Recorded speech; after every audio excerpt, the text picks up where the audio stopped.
There's an African proverb that says, each time an elder dies, a library burns down. I have always made it a point to seek advice from people older and more experienced than myself. This has served me well for the last 30 years, but now I'm in my 50s. My pool of potential mentors is shrinking, and I've found myself appreciating the works of those who are no longer with us. Byron Wien is one of those people. Byron was the vice chairman of Blackstone's Private Wealth Solutions Group, where he acted as a senior advisor to the firm and their investment clients. He died last October at the age of 90. He said that the 10 surprises, which he started doing in 1986, had been a defining product. People all over the world were aware of it and identified him with that product. I'm going to read these lessons as he wrote them. Number one, concentrate on finding a big idea that will make an impact on the people you want to influence. The 10 surprises, which I started doing in 1986, has been a defining product. People all over the world are aware of it and identify me with it. What they seem to like about it is that I put myself at risk by going on the record about events. Number two, network intensely. Luck plays a big role in life, and there's no better way to increase your luck than by knowing as many people as possible. Nurture your own network by sending articles, books, emails to people to show you are thinking about them. Write op-eds and thought pieces for major publications. Organize discussion groups to bring your thoughtful friends together. Number three, when you meet someone new, treat that person as a friend. Assume he or she is a winner and will become a positive force in your life. Most people wait for others to prove their value. Give them the benefit of the doubt from the start. Occasionally, you'll be disappointed, but your network will broaden rapidly if you follow this path. Number four, read all the time.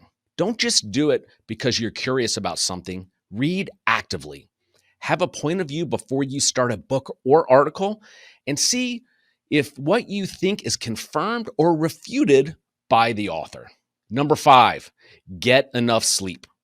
7 hours will do until you're 60, 8 from 60 to 70, and 9 hours thereafter, which might include a nap in the afternoon. Number six, evolve. Try to think of your life in phases so you can avoid burnout. Do the number crunching in the early phase of your career. Try developing concepts later on. Stay at risk throughout the process.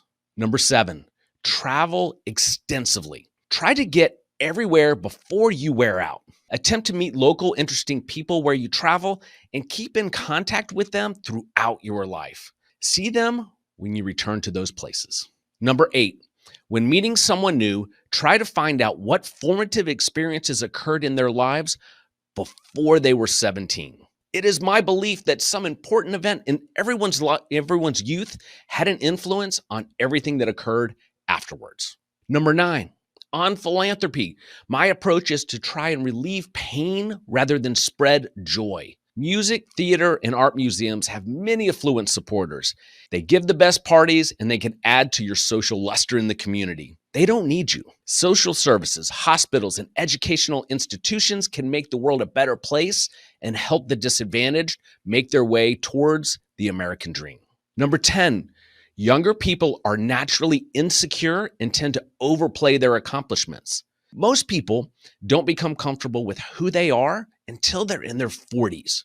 By that time, they can underplay their achievements and become nicer, more likable people. Try to get to that point as soon as you can. Number 11, take the time to give those who work for you a pat on the back when they do good work. Most people are so focused on the next challenge that they fail to thank the people who support them. It's important to do this. It motivates and inspires people and encourages them to perform at a higher level. Number 12, when someone extends a kindness to you, write them a handwritten note, not an email. Handwritten notes make an impact and are not quickly forgotten. Number 13, at the beginning of every year, think of ways you can do your job better than you've done it before. Write them down and look at what you have set out for yourself when the year is over. Number 14, the hard way is always the right way. Never take shortcuts, except when driving home from the Hamptons. Shortcuts can be construed as sloppiness, and they are a career killer. Number 15, don't try to be better than your competitors.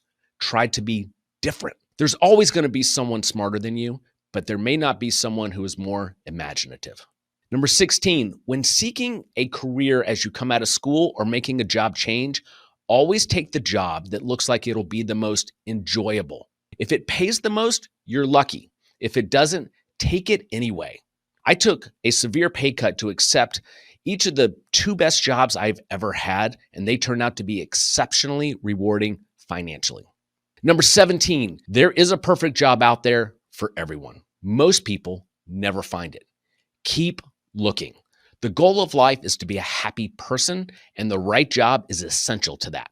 Number 18, when your children are grown, or if you have no children, always find someone younger to mentor. It's very satisfying to help someone steer through life's obstacles, and you'll be surprised at how much you learn in the process. Number 19, every year, try to do something that you've never done before that is totally out of your comfort zone. It could be running a marathon, attending a conference that interests you on an offbeat subject that will be populated by people very different than you. And finally, number 20, never retire. If you work forever, you can live forever. I know there's an abundance of biological evidence against this theory, but I'm going with it anyway. I hope you found these lessons from Byron to be useful and found some thought exercises for yourself as we went through those 20 lessons. Let me know what you thought and what resonated with you, and thanks for watching this Saturday Note.